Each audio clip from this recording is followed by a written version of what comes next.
అదే RTV app వార్తల్ని క్షణాల్లో చదివే అవకాశం ఉంటుంది. ఒక న్యూస్ పేపర్, ఒక టెలివిజన్ ఛానల్ మీ చేతుల్లో ఎప్పుడూ ఉంటాయి.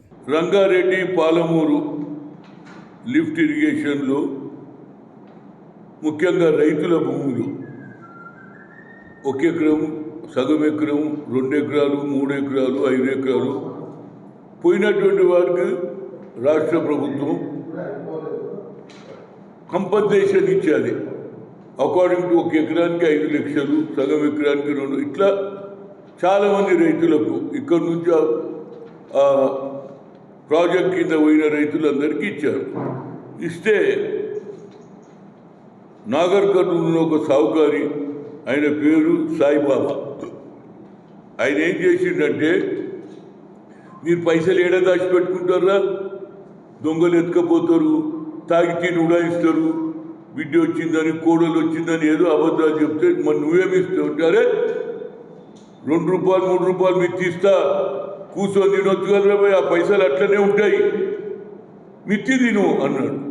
ఈ ఆశలు ఇక్కడి నుంచి మొదలు పెడితే నాగర్ కర్నూలు, మహబూబ్ నగర్, నల్గొండ, గుంటూరు వరకు పాకిందా. అంటే ఇది ఆల్మోస్ట్ ఇది 100 కోట్ల స్కామ్. ఎంతమంది అంటే 1426 మంది. ఇది రికార్డ్, పోలీస్ రికార్డులో చెప్పింది.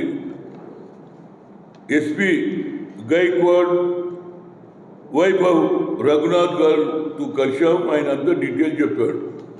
నా ఉద్దేశంలో ఇది న్యాయమైన కేసు. రాష్ట్ర ముఖ్యమంత్రి రేవంత్ రెడ్డి గారు ముఖ్యమంత్రి అయిన తర్వాత డ్రగ్స్ను ఎరాడికేట్ చేయాలి, డ్రగ్స్ లేకుండా తెలంగాణ ఉండాలి అనేది ఆయన ఉద్దేశం. దాని గురించి పోలీస్ వ్యవస్థను స్ట్రిక్ట్గా చెప్పడం జరిగింది. ఎక్కడ దొరికితే తెలంగాణలో ఒక డ్రగ్ కూడా అమ్మొద్దు, పిల్లల జీవితాలు నష్టపోతున్నారు, చదువుకుంటలేరు, డ్రగ్స్కు అలవాటు అవుతున్నారు, దాంతో వాళ్ళ హెల్త్ అయిపోతుంది, దానివల్ల వయసులో ఉన్న పిల్లలు కూడా ఏది నష్టం జరుగుతుందని అందులో భాగమే ఇవాళ ఇందిరాగాంధీ గారి పీరియడ్లు ఏమన్నది, వడ్డీకి వడ్డీ చక్ర వడ్డీ చేసి భూములు తీసేసుకుని అన్నారా లేదా? మళ్ళీ అదే రాజ్యం వచ్చింది. ఇలాంటి సాయిబాబా లాంటి వాళ్ళు తయారైపోయి, సాయిబాబా ఒక్కడు చేసినా ఇది చాలా పెద్ద స్కామ్. ఆయన దగ్గర బ్యాంకులో 5 రూపాయలు లేవని చెప్పి తెలిసింది. అంటే ఏమన్నట్టు, ఈ డబ్బులు ఎక్కడ పోయినాయి? ఇవాళ రేపు వెనకటికంటే భూమిలో పెడితే నోటు కూడా ఖరాబ్ అవుతుంది కదా. అప్పుడంటే నాణ్యాలు ఉండిపోతుండే. కనుక ఇది ఎక్కడోనో ఒక దగ్గర ఇంట్లోనే కట్టుకున్నారా, ఏం చేసిరా, పైసలు ఎవరికి ఇచ్చిండు? నీ దగ్గర లేవంటున్నావు, మరి ఇన్ని కోట్లు ఎక్కడ పోయినా? నువ్వు ఒక్కటి చేసిన పని కాదు ఇది. సాయిబాబా ఇంబడి ఎవరు ఉన్నారో రావాలి. అది 1,000 plus faculty, 600 plus PhD, industry-driven skilling. KL, deemed to be university. ఏదో 3-4 ఇచ్చింది కాదు కదా. వీటికి 1400 ఏది 1126 మంది అంటే ఇది రికార్డులు వచ్చింది. ఇంకెంతమందికి తెలియని వాళ్ళు పోలీస్ స్టేషన్ కూడా కంప్లైంట్ చేయకుండొచ్చు. కనుక దీని మీద న్యాయం జరగాలి. దీని మీద ఇవాళ ఎన్డీఏ గవర్నమెంట్ ఒక కొత్త లా తెచ్చింది, 3 లాలు. అందులో మళ్ళీ ప్రాపర్టీస్ కూడా, ఎవరి ప్రాపర్టీ కూడా ఆయన దగ్గర ఏం లేదంటే ఇటు సెటెడ్ లేదు కదా, ప్రాపర్టీని కూడా సీజ్ చేయాలంటున్నా నేను. అప్పుడే న్యాయం జరుగుతుంది రైతులకు. కొందరికి 2 రూపాయలు ఇచ్చుడు, కొందరు 4 రూపాయలు ఇచ్చుడు. ఆయన హాయిగా ఉంది. నేను ఆయన టీవీలో చూపించు, నాకు మంచి ఆయనతో భార్యతో కాలు మీద కాలు వేసుకొని కూర్చున్నాడు. అంటే ఆయన ఎంత ధైర్యమో. దీని వెనకాల ఎవడున్నాడు? ఈ డబ్బులు ఏమైనాయి? ఈ డబ్బులు ఎక్కడ పోయినాయి? That is my point.